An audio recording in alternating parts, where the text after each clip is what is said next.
It is my deep honor to introduce, again, one of Poland's greatest warriors, General Raymond Andrzejczyk, Chief of the General Staff of the Polish Armed Forces, as well as Director Sławomir Debski from the Polish Institute of International Affairs. Ladies and gentlemen, please join me in giving a warm welcome to two leading lights here in Poland and the Transatlantic Alliance.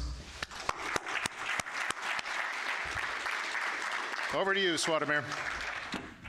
Thank you very much, Peter. Thank you very much. Let's rock and roll. General, the first... Do not provoke me, I'm a cavalry. The first very general question to the general. We all have been watching Russian aggression against Ukraine. Ukrainians have fought to defend themselves, Russia's way of war. And there is a widespread consensus in expert community around the world that the first phase of war was about Russia's defeat. So the question is, what can we learn from these first 3 months of operations, 3 months of war? What we have seen to this moment. And I stop here because that's only beginning. It's only beginning. Easy question. Russia defeats, I would say not yet. To be honest, if you really take emotions away for a second and look at strategic, through the strategic lens, nothing new under the sun. Although we have impressions, everything is new, a new generation warfare, wojna nowego pokolenia, whatever we say. Classics, Clausewitz would say 3 points, 3 conditions, got to be met to be successful, to win. It means you have to destroy enemy's army, you have to seize and occupy terrain and break enemy's will. So Russians are not able to fulfill these 3 conditions. So they are far away, really, from victory. But in the same time, if we discuss what does it mean to win, exactly, it will be much more complex today. So we are just in the middle. Talking about the first phase, you mentioned first phase, always. Is crucial. General Zarodnitsky, who is a commandant of Academy of General Staff, Russian Federation, he said, first phase is absolutely decisive. Taking initiative in the info domain, suppression, missiles attacks and so on. So Russians, they lost the momentum and they lost the first phase, fortunately. And they have started to redefine their definition of victory. They had Plan A, which failed. Then they switched into Plan B, which probably is failing or has already failed. Now they are starting to implement the Plan C. And the Plan C is how we can, basing on what we can see now, is about the longer war, a war of attrition, the war which would be an attempt to undermine Ukraine economically, first of all, and then on military potential. What we can do as Poland, because Poland is a crucial country in this region, in terms of this war. We are the largest NATO country, neighboring both Russia and Ukraine. So how we can assist Ukrainians to prevail, right, to fight this war? You touch a lot of points. So first of all, it looks like really Russians are calibrating the objectives right now. So the first Plan A, B, probably they lost, so they're trying to calibrate and to get a sufficient strategy for achieving the political objectives. I think Russians, there was a huge mistake, and they chose absolutely wrong strategy first. And if there will be long war, it will be tragedy. It will be very painful, and we have to do everything possible on everything impossible to support Ukraine. Why? We have a responsibility, we have an obligation. This is our moral, but also strategic, looking at the map in a geostrategical location, is our obligation to support Ukraine from many reasons, starting from Marshal Piłsudski testament, where he said, free Ukraine, free Poland. There's direct relation. And if you see entire region from Helsinki, let's say, which is pretty symbolical today, down to the Turkish Straits, Poland is absolutely critical and crucial and important to supply this operation from a military perspective, what I'm responsible for, but also from civilian support perspective as well. We're working hard very much. Every single, tank, every single missile, every single liter of water and medical staff, which is delivered by many countries. So we're doing our best to synchronize it and to do on time to the battle. Yesterday I had a privilege to have a VTC with the Chief of General Staff, John Załużny, and we had a very emotional discussion, what he needs, what he really wants, and we're doing our best, and I'm optimistic. This is the highest priority right now. The part of the question what we can do is determined by the assessment why Russia is losing this war. Is it because you said that it was a wrong strategy from the very beginning? But where do you see the main Russia's failure? Is it wrong leadership? Is it wrong assessment of Ukrainian potential? Is it problems of command and control? Inadequate equipment of troops? How do you see this from your soldier perspective? What's going on there? It is an entire list and complex of the factors, really, that we see the Russian ineffectiveness. Military instruments of power is always one of the instruments when one country is making politics in the region to another country. And I think to make that kind of standards, the policy, the Russians, they absolutely choose the bad instruments. Leadership is the first thing, assessment, intelligence, and then performance, logistics, training, lack of spare parts, and absolutely everything. First of all, I think the Russian army, in the very beginning, they didn't know what to do, because there was no trust, no explanation, because, anyway, how to explain for any soldier to go and to kill innocent people and to kill, children and civilians. So this is complexity of everything. And they have absolutely no chance to achieve the objectives.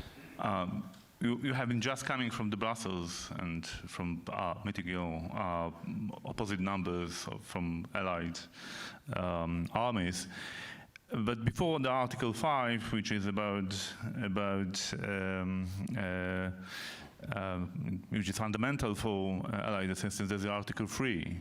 So our own effort to adjust our military potential to the new realities. What we have to do, seeing what's happening in Ukraine with our potential, with our structures, with our readiness? Well, we as a Poland, but also we as a eastern flank, but that will be a little bit controversial. I'm saying the last couple of weeks, Eastern Front. It doesn't sound good, but it is Eastern Front right now. And we as a NATO, we have a lot of things to reconsider and think twice or sometimes even more. I wouldn't go to the easy things like structures, certain capabilities, platforms, tools. First if I get any certain list of the priorities, first will be just to understand the battle. So it means indications and warnings. What I see the situation in the Ukraine is a complexity of civilian attributions, civilian indications, as well as a military one. And if you're going to the military operation, if you're going to the war, everybody is looking at us and asking for satellites, imaginaries, for artillery fires, and so on. But today, we have to look what's going on in the financial system and economy, info, cyber, which is not necessarily typical. Logistics? Logistics as well. And then, so the indication and warnings to be fast enough. Deterrence is to understand before crisis, before war, and to prevent it. So indication and warnings when we talking about something what I called intel fusion, which is community of intelligence assets, civilian and a military one. This is the first point we have to reconsider, not very classically like in the previous time, but in the modern world. Second thing is decision-making process, which is very, very complex. So now we have a technology that you can deliver effect in seconds, in hundreds or thousands of kilometers. You can see from the satellite, targets. You can detect everything in a cyber domain in the other side of the globe. But in the end of the day, it's still human being taking decision. Most of the most important decisions are much higher than me. It means civilian. So now we have to calibrate indication and warnings and understanding battlefield on crisis, and then decision-making process to be on time, to be fast enough. So it's not about the UAVs, it's not about the types of tanks, it's much more complex. And this is the huge lessons learned. And very soon, we will go to Kiev and to take good lessons learned and the questions, because they are absolutely the best warriors in the world right now. Secretary Austin defined, on behalf of the Biden administration, the Americans' aim in this war, and he said that the Biden administration is interested in weakening Russia to the extent that Russia would not be able to pose a threat to any other neighbor. And there is a discussion within expert community, and one group of experts say, well, actually we can relax. That we overestimated Russia's military potential. Oh, they are so bad now that actually we can think about the future military confrontation with potential Russia's aggressor in very relaxed terms. How do you see these arguments? What do you think when you hear? I know that you follow Twitter, so you know these debates, Twitter debates as well. Well, my target referendum point right now, if I'm looking at 2022 concerning security in Poland region and NATO, of course, is the Madrid summit, NATO summit in Madrid. So if we are too relaxed as a community, as a Western civilization, as a NATO, European Union, or Eastern Front countries, we're sending bad message. So as a soldier, I will describe you easily how I see the Russian ability to re-establish, to revitalize, rebuild their capability. This is 1939, and Soviet army is invading Poland. 1940, which is 1 year later, Soviet army is going to Finland and losing. 1 year later, they're about to die because the German army is knocking the door to the Moscow. And 2 years later, this is the biggest counteroffensive in Kursk. And I'm not talking, with all of the respect, the full-scale operation in Ukraine on about 150,000. I'm talking about millions, and I'm talking about the thousands of kilometers. So Soviet army was able, in such a short period of time, to be ready to counteroffensive and attack in the Prohorovka village, and well known as the Battle of Kursk. 2 years later, Soviet army was in Berlin. And everybody was paralyzed because there was no power to stop. Fortunately, we could consider NATO at that time, and we stopped the beast. In 30s, Stalin killed all of the Soviet leadership down to the colonel level. What happened? Nothing. So we have a bad measurement. So I'm not Russophobic, really. I'm realistic. I'm Polish. 1,000 years of history in this region, and a lot of Thousands wars. Oh yeah, and I would not be so relaxed looking what I see on a very emotionally driven headlines in the TV. Russians are able to rebuild this power and to be a threat for another countries sooner than we expect.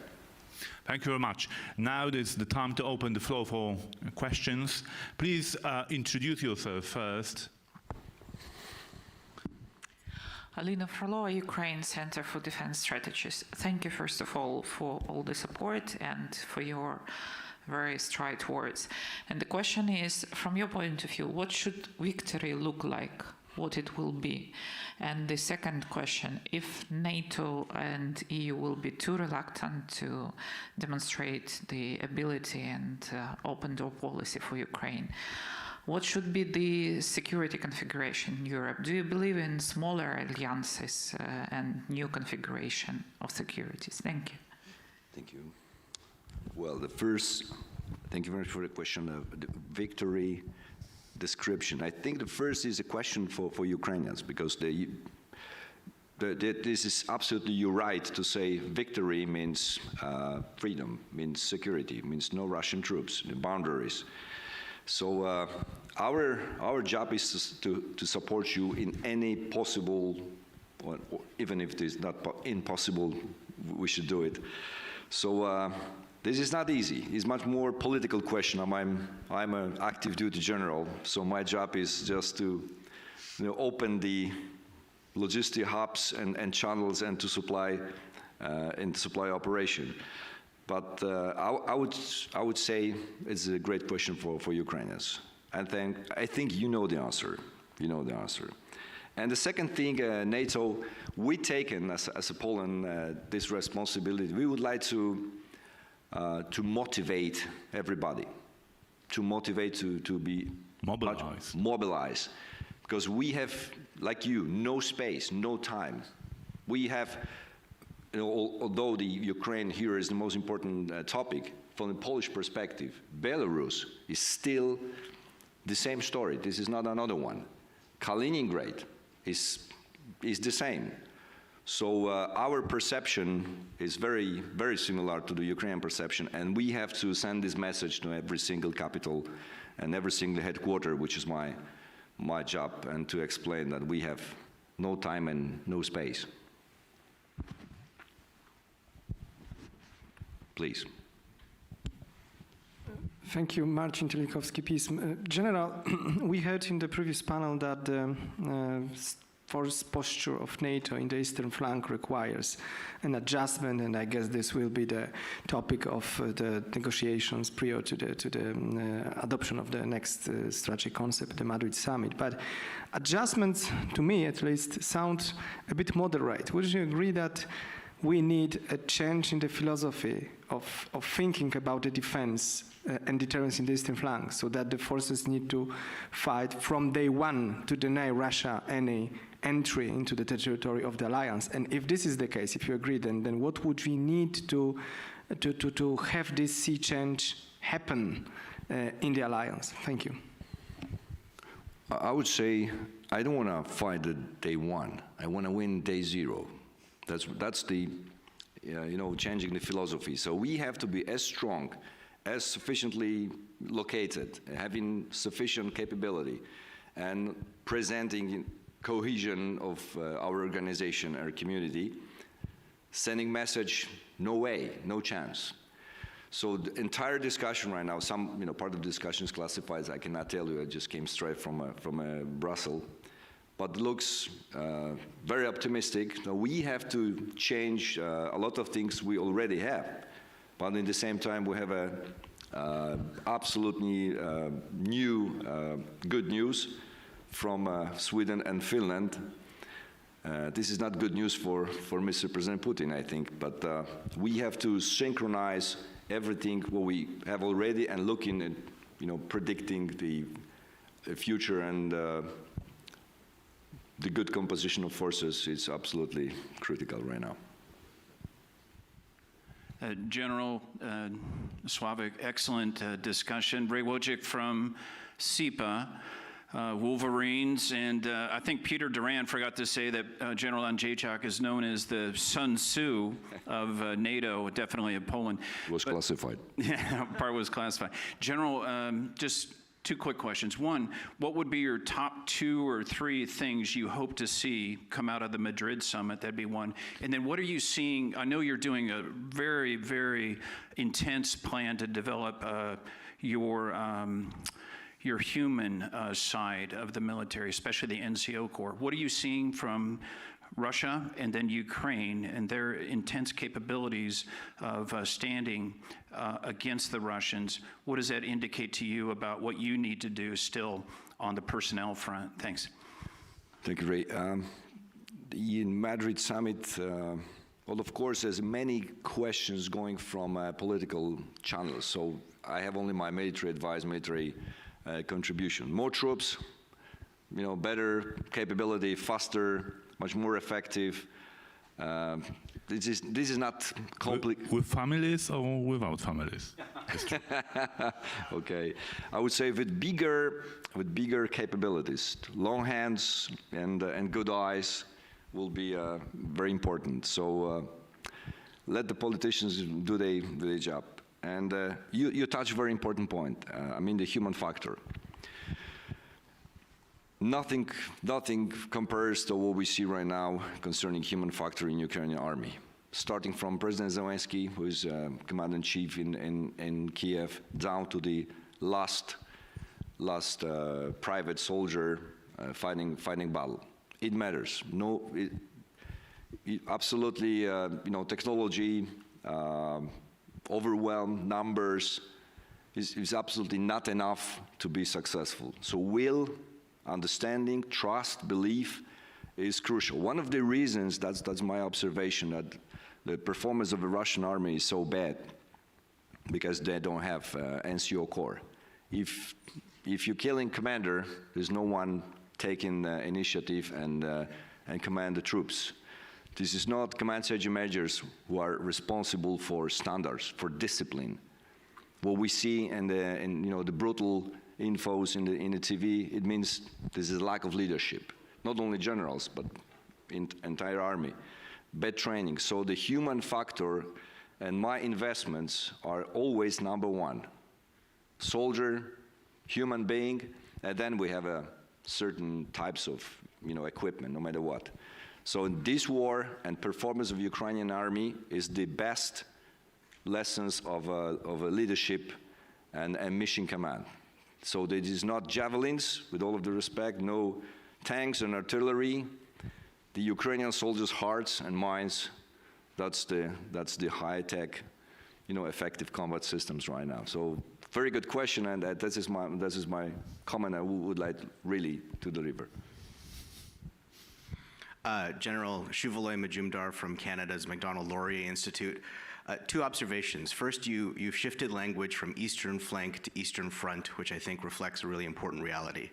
Second, Slavomir has posted recently a discussion with the Chinese ambassador to Russia, describing their enhanced economic partnership and their cooperation. So my question is, as you get ready for Madrid, do you feel that the Western Alliance is prepared to take a longer range view further afield about what the concept of Chinese and Russian cooperation is and how we win that day zero war? eastern flank and eastern front. Okay, I will describe you why I'm using this term. For army, it's easy.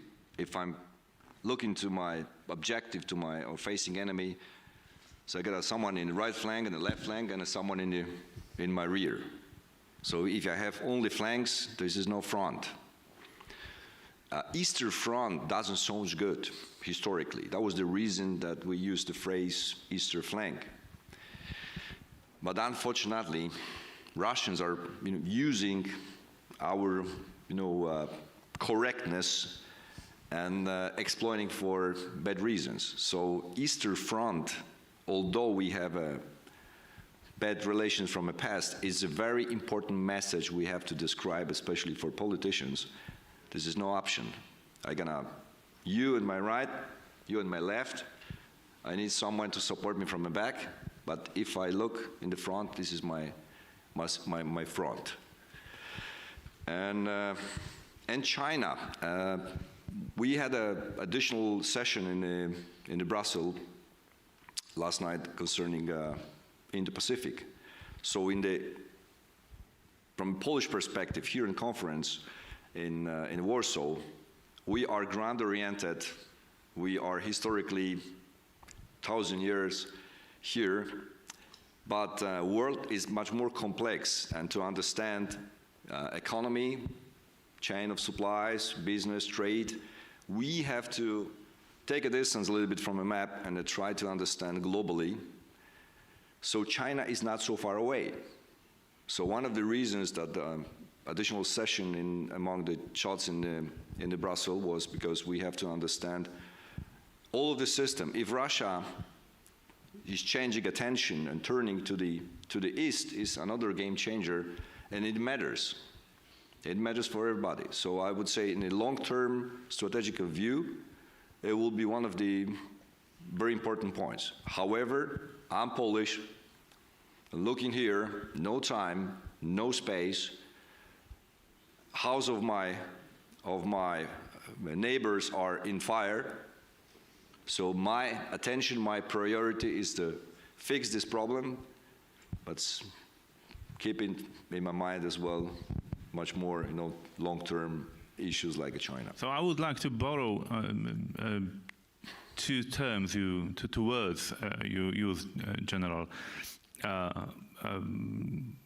House of my friends, neighbors is on fire, and Eastern Front. Because if we look at the map, we have all our eastern border on fire. We are neighboring Ukraine, which is fighting defensive war against Russia. We are neighboring Belarus, and we are neighboring Kaliningrad region. So the only part of, let's say, our eastern border is that we are neighboring with Lithuania, our ally. My question is, what about Belarus? Because we talked a little bit about Ukraine, how Ukrainians are doing. We talk about Russia's, how bad they are doing, but more likely they would adjust quite quickly. And from this equation, Belarus is missing somehow. Should we be afraid of Belarusian potential? Should we forget about the fact that they are allies of Russia? Russia is waging the war against Ukraine also from Belarusian territory. How NATO also sees Belarus today? Very important point you touch right now, because we still living in a very emotional, media-driven world. And a few days ago, we had a weaponizing of illegal migration process in the Polish-Belarusian border, with a huge, mission for armed forces as well. So Polish army was engaged and still is engaged, supporting the border police. And this was, and it still is, new generation warfare. Nothing new under the sun. If you're reading the Gerasimov doctrine or whatever we say, using this term, there was the first phase,